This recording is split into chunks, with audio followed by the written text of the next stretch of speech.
तो कहने का भाव ये है कि जब धर्म की हानि होती है, परित्राणाय साधूनाम, साधुओं की रक्षा के लिए और अधर्मियों का नाश करने के लिए। साधु किसको कहते हैं? पीला कपड़ा पहन लिया, भगवा वस्त्र ओम भगवत भिक्षाम देहि, ऐसा नहीं है।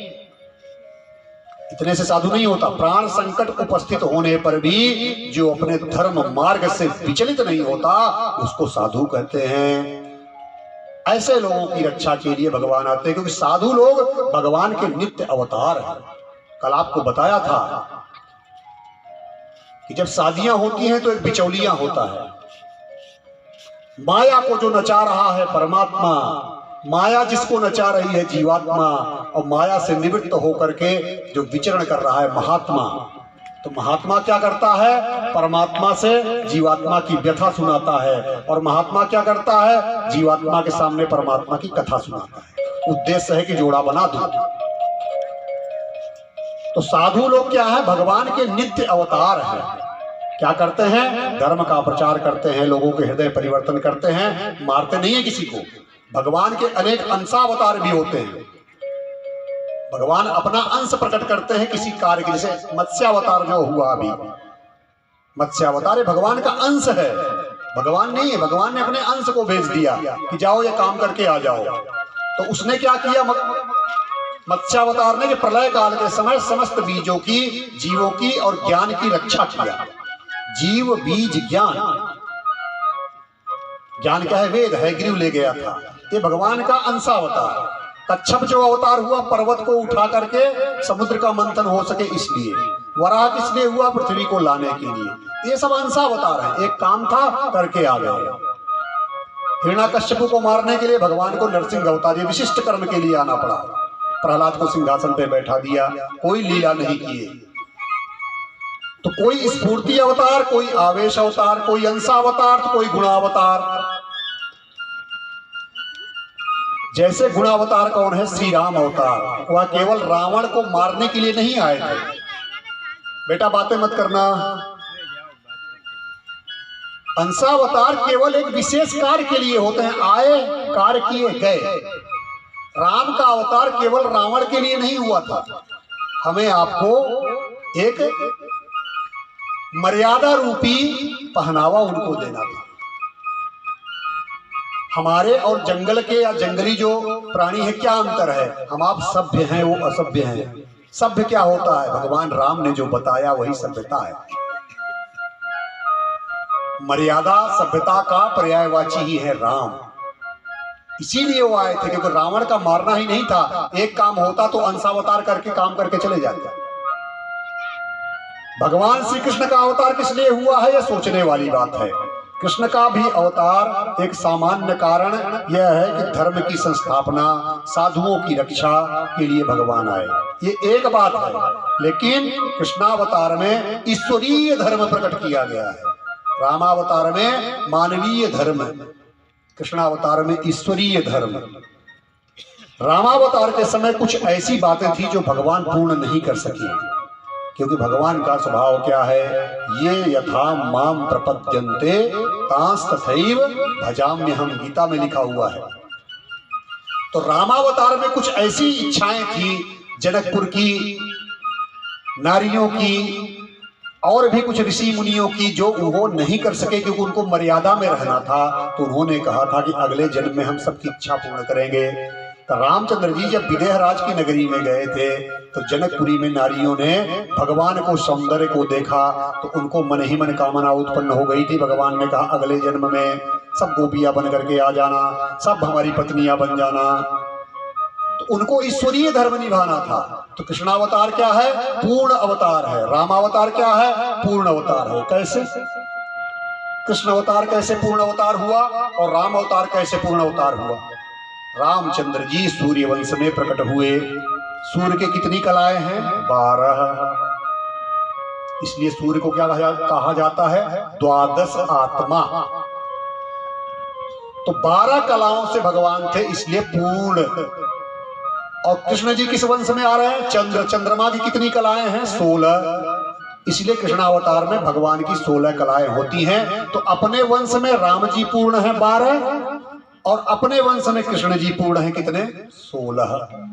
तो दोनों ही अपने वंश में क्या हैं? पूर्ण हैं। अब उनको पूर्ण करने की इच्छाएं लेकर के भगवान ईश्वरीय धर्म को निभाने के लिए आते हैं। एक में सामर्थ्य है लेकिन इच्छा नहीं है, दूसरे में इच्छा है तो सामर्थ्य नहीं है। तो क्या करें? अपनी इच्छा भगवान में डाल दो और भगवान का सामर्थ्य प्राप्त कर लो। भगवान के अंदर इच्छा नहीं होती, हम लोगों के अंदर सामर्थ्य नहीं होता। हम लोगों के अंदर बहुत सारी इच्छाएं होती हैं, सामर्थ्य नहीं है। भगवान के पास सामर्थ्य है, इच्छाएं नहीं है। तो अदला बदली कर लिया जाए उनसे थोड़ा सा व्यापार कि प्रभु हम आपको इच्छा दे देते हैं, अब हमको सामर्थ्य दे दीजिए। तो सबसे अच्छी बात यह है कि अपनी इच्छा को हम लोग भगवान में डाल रहे हैं। वही रामावतार में जो इच्छाओं को लोगों ने डाला, तो अब भगवान उसको अपने सामर्थ्य से पूर्ण करने जा रहे हैं। लोग कहते हैं ना कि भगवान जी थोड़ी हमारी, क्योंकि इच्छा क्या कराती है? उपेक्षा, दुख। तो हम लोग अपनी इच्छा भगवान को देख, थोड़ा हमारे लिए आप भी दुखी हो जाओ, और उस दुख दूर करने के लिए हमारे पास प्रकट होकर के सामर्थ्य दे दीजिए। तो अब भगवान सारी इच्छाओं को पूर्ण करने के लिए आते हैं।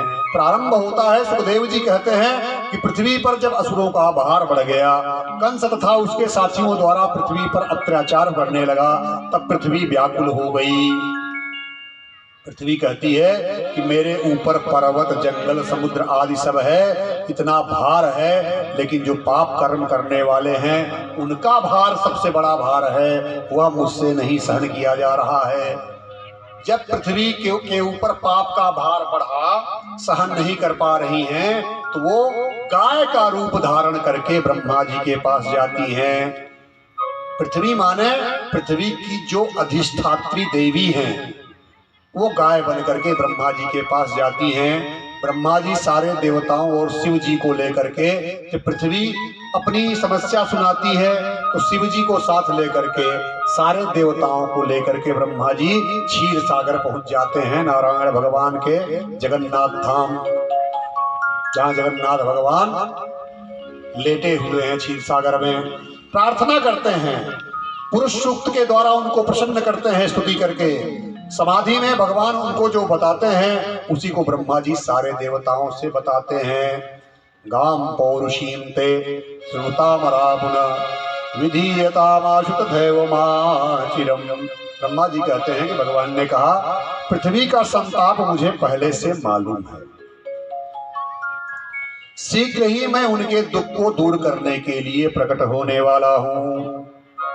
तो भगवान यदुवंश में प्रकट होने वाले हैं और सारे असुरों का संहार करेंगे। इसलिए ब्रह्मा जी देवताओं से कहते हैं कि हे देवताओं, तुम सब भी अपने अपने अंशों से यदुवंश में जन्म लेकर के भगवान की लीला में आनंद करो और सहयोग करो। तो वसुदेव गृहे साक्षात भगवान पुरुषः परः। वसुदेव जी के घर में साक्षात परम पुरुष प्रकट होने वाले हैं।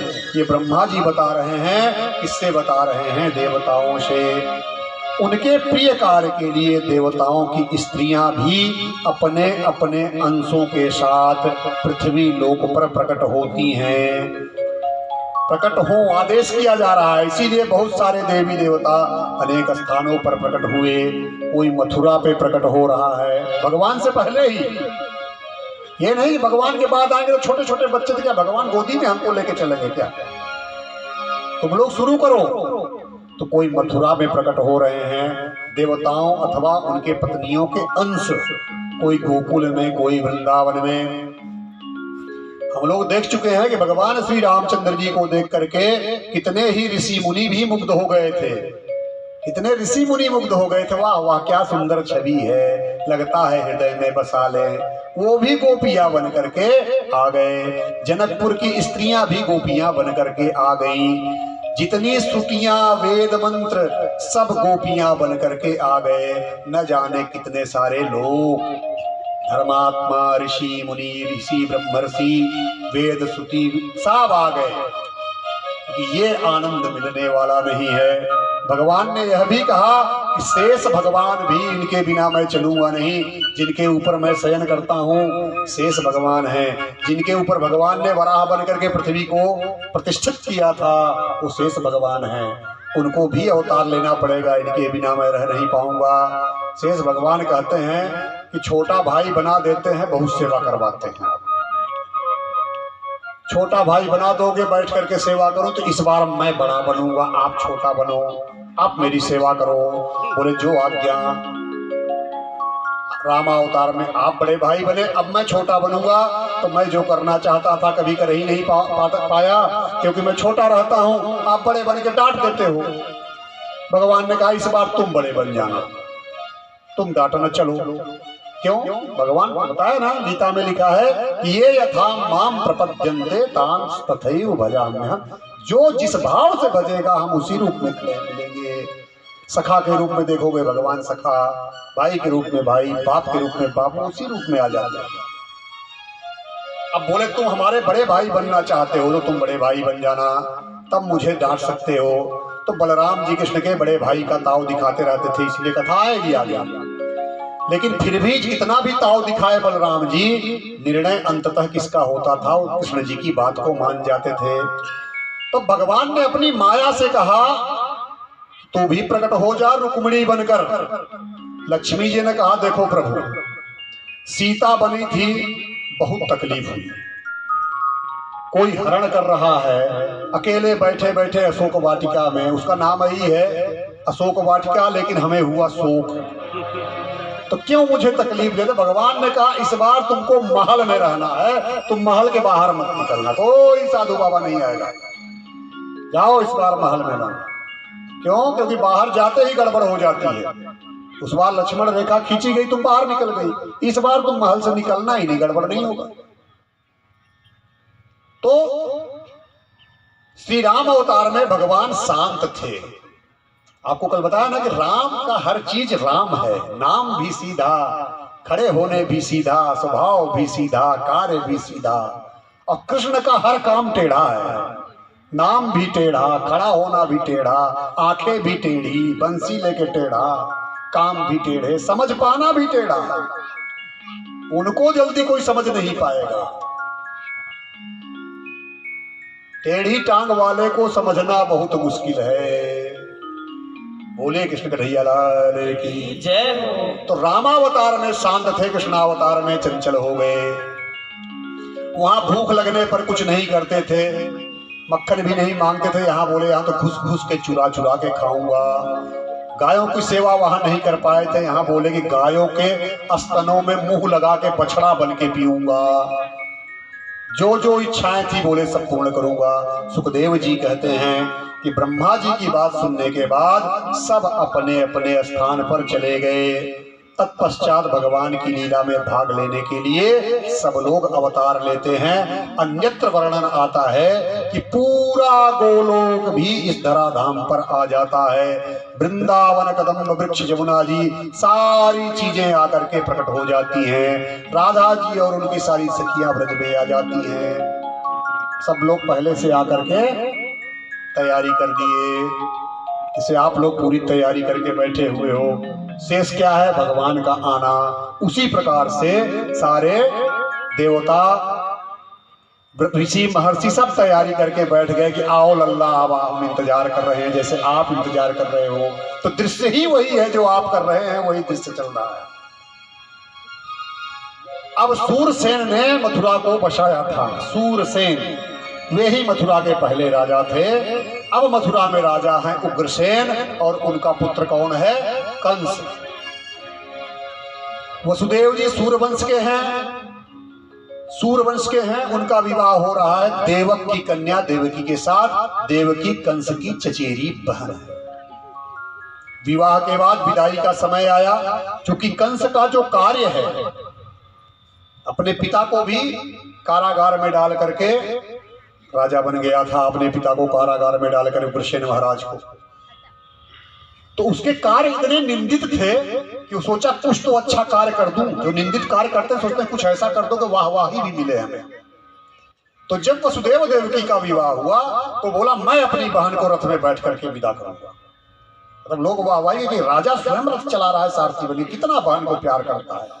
ये भाव दिखाने के लिए वो रथ में बैठा करके देवकी को विदा करने के लिए चल देता है। आनंद का उत्सव, शादी ब्याह में कैसे आनंद का उत्सव होता है। आपके यहाँ मैं अभी आया था एक शादी में नीलेश ठाकुर जी की, इतना अच्छा मुझे लगा। आपके यहाँ का जो नृत्य है गोलाकार में, कितनी सभ्यता, कितना बढ़िया उसमें प्रेम, बहुत अच्छा लगा। हम आज चाहते हैं कि भगवान कृष्ण के जन्म में भी आप लोग उसी मर्यादा की, बहुत अच्छा नृत्य लगता है मुझे आप लोग, सारी चीजें एकदम बढ़िया, खाना पीना रहन सहन। पता नहीं इस भूमि में कभी मैं पैदा हुआ था, हमें भूमि बहुत प्रिय है, बहुत अच्छी लगती है। तो आनंद का उत्सव चल रहा था, अकस्मात रथ लेकर के चल रहा है कंस। उसी समय आकाशवाणी हुई। आकाशवाणी माने आकाश से आवाज आई, अरे मूढ़, तो जिनका रथ हाँक रहा है उनका 8वां गर्भ तेरा काल होगा। जैसे ही कंस ने सुना कि आकाश से लगा कि बिजली गिर गई, एकदम वो हालत खराब हो गई कि जिनको मैं ले जा रहा हूं इनके द्वारा उत्पन्न जो 8वां गर्भ होगा मेरा काल होगा। तुरंत तलवार निकाल लिया। तामसी प्रवृत्ति वाला व्यक्ति कितना भी बनावटी बन ले कि हम रथ चलाएंगे, लोग मेरी तारीफ करेंगे कि बहन को प्यार करने वाला इतना कोई नहीं मिला, वो ज्यादा देर नहीं रह पाएगा। व्यक्ति को कितना भी आप बनाइए, मूल स्वभाव थोड़ी देर में प्रकट हो जाएगा। बन करके हम आप नहीं रह सकते, इसलिए अपने मूल स्वभाव में ही जीना चाहिए। क्यों? क्योंकि मूल स्वभाव एक गिफ्ट है, किसका? भगवान का। जो हमारा आपका स्वभाव है कहां से आया? भगवान से। तो स्वभाव को क्यों बदल रहे हैं?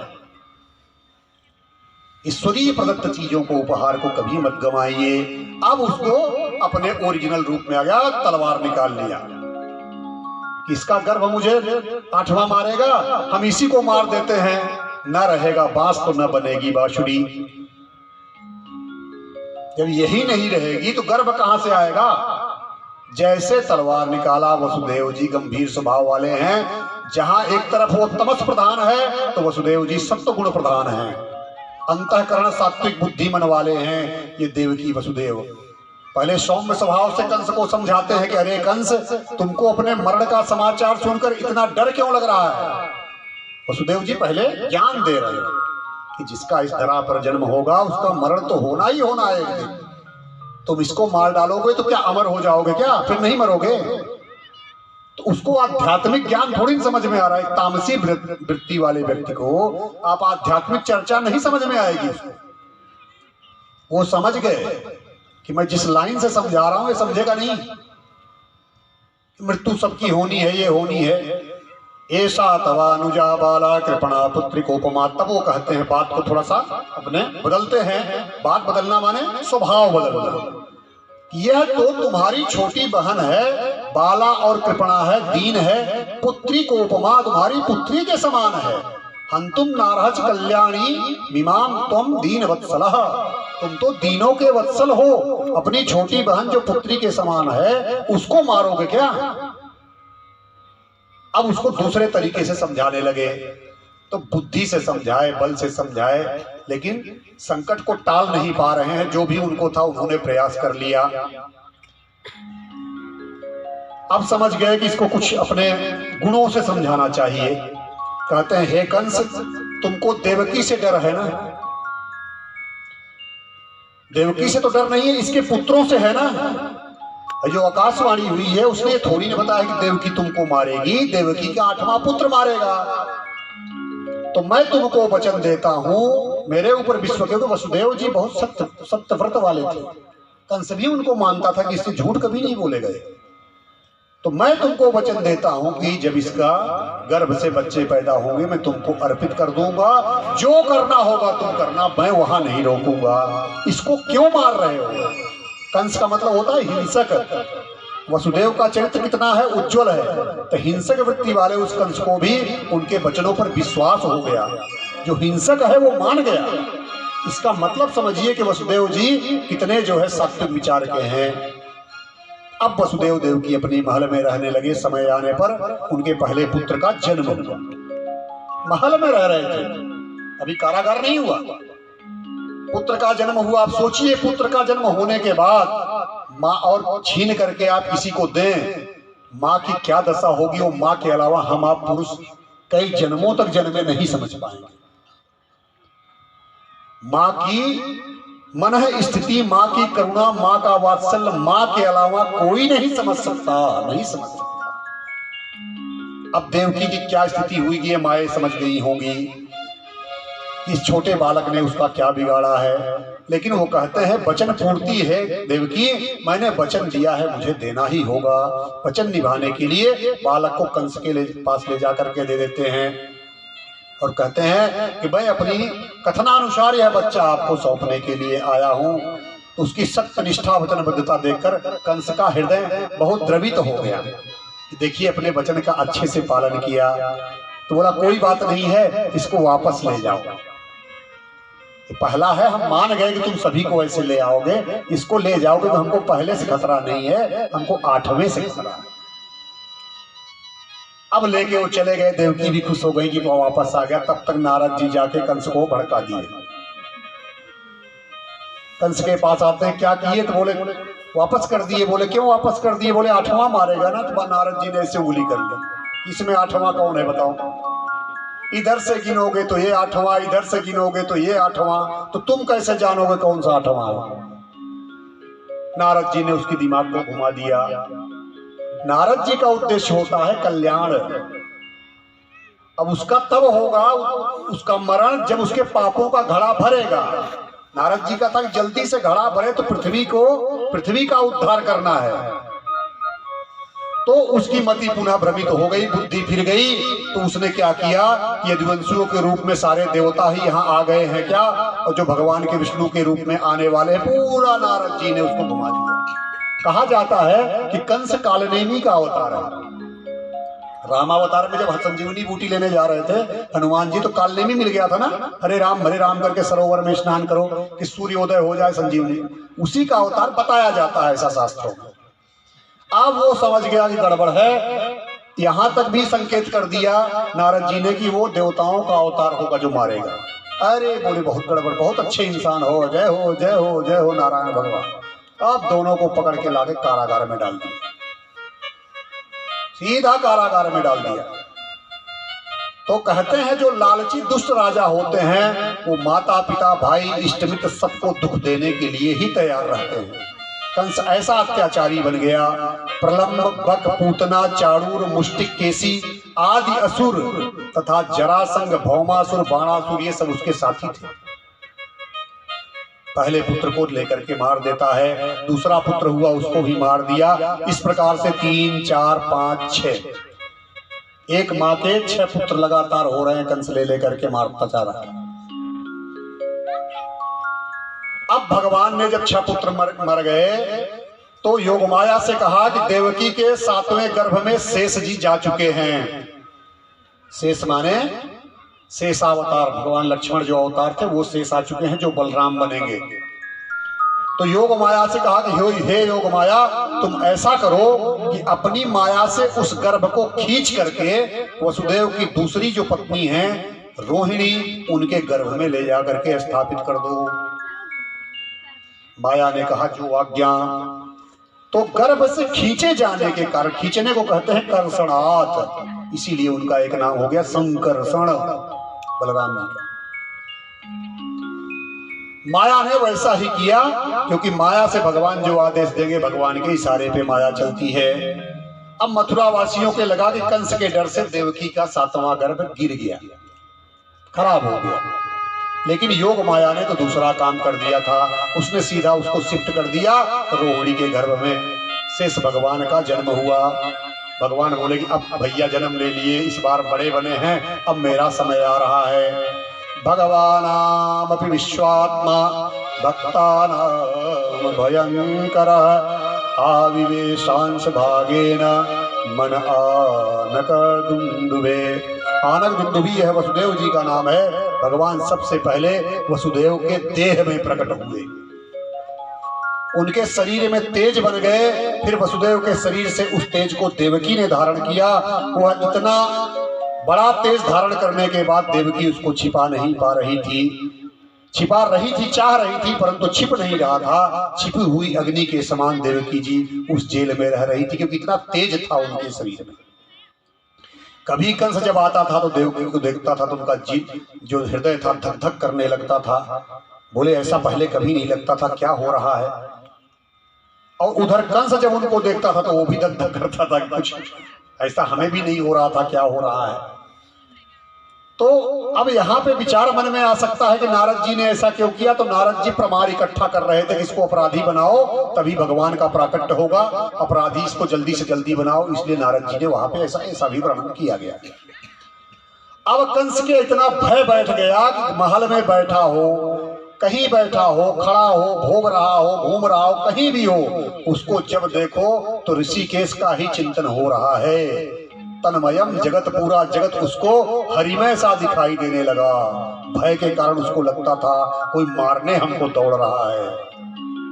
हर जगह उसको जो है कोई न कोई इधर से मारने आ रहा है, उधर से आ रहा है, खाना भी खाने जा रहा है, कहीं हाथ से थालियां गिर रही हैं। भयभीत हो गया, उसके चित्त में एक ही वृत्ति की पुनरावृत्ति होने लगी।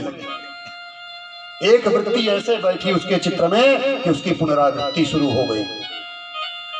इधर ब्रह्मा जी को मालूम पड़ा कि देवकी के घर में भगवान आ गए हैं, तो वे शंकर जी तथा सारे देवताओं के साथ वहां प्रकट होकर के उनकी स्तुति करने लगे। सत्यव्रतम सत्य परम त्रिसत्यम सत्यस्य योनिं निहितिं च सत्ये सत्यस्य सत्यमृत सत्यनेत्रम सत्यात्मकं त्वां शरणं प्रपन्ना। आप सत्यव्रत हैं, आपकी प्राप्ति का साधन भी सत्य है, आप तीनों कालों में सत्य हैं, सत्य के भी सत्य हैं, सत्य स्वरूप हैं। हम आपकी शरण में आए हैं और प्रपन्न हैं। जो आपके गुणों का श्रवण कीर्तन चिंतन स्मरण करता है वह पुनः इस संसार में नहीं आता। भगवान आप जल्दी प्रकट होइए, हमारे दुख को दूर कीजिए। ब्रह्मा जी देवकी से कहते हैं बड़े भाग्य की बात है कि परम पुरुष आपके गर्भ में आ चुके हैं। भोजपति कंस मरणासन्न है, मरने वाला है। आपका बालक तो यदुवंश की आप सबकी रक्षा करेगा, आप चिंता मत कीजिए। ऐसा बता करके देवकी को ब्रह्मा जी अंतर ध्यान हो गए। अब काल ने भगवान से कहा कि भगवान जी लोग मेरी बहुत हंसी उड़ाते हैं, कहते हैं काल कभी भगवान का स्पर्श नहीं कर सकता। काल क्या कर सकता है, भगवान तो अकाल हैं, त्रिकालातीत हैं, काल के परे हैं, ऐसा बोलते हैं। तो भगवान मेरी बेइज्जती आप क्यों करवाते हो? कुछ महत्व तो हमारा भी होना चाहिए ना। मेरी भी कुछ मान हानि कर डाली लोगों ने, आप कुछ कीजिए तो थोड़ा सा वैभव गौरव हमें भी मिल जाए। भगवान ने कहा ठीक है, मैं कालातीत हूँ। कालातीत माने काल से परे। अब मैं काल में आऊंगा। रामावतार में दिन में आए थे, अब बोले मैं रात में आऊंगा। उस समय सूर्यवंश था, अब मैं चंद्रवंश में आऊंगा। उस समय नवमी तिथि थी, अब मैं नवमी माने पूर्ण संख्या, नव पूर्ण संख्या है, नव पूर्ण संख्या है। नौ का दुगुना कीजिए 18, 8 एक जोड़िए फिर 9 आएगा। 9 का तिगुना कीजिए 27, 2 और 7 जोड़िए फिर 9 आएगा। 9 का कितना भी गुना करके सारे को जोड़िए 9 ही आएगा। जब ऐसा होता है जिसको बोलते हैं पूर्ण संख्या।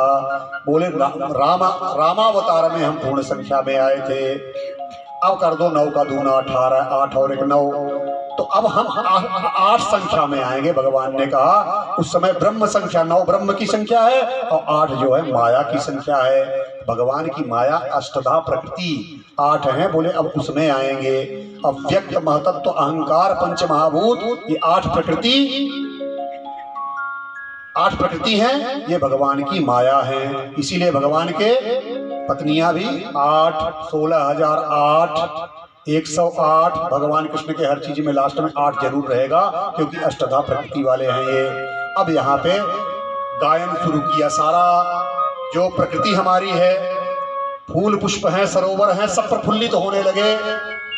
भादव मास की कृष्ण पक्ष की अष्टमी तिथि आ गई है। सुखदेव जी कहते हैं अथ सर्वगुणोपेतः कालः परम शोभनः योर्वाजन जन्मक्षं शान्तरक्षत्रहतारकं दिशः प्रसेदुर्गगनं निर्मलोडुगणोदयं महीं मंगलभूयिष्ठ पुरग्राम प्रजाकरा नद्यः प्रसन्न सलिला हृदय जलरूह श्रिय द्विजालिकुल सन्नादस्तव गावन राजया।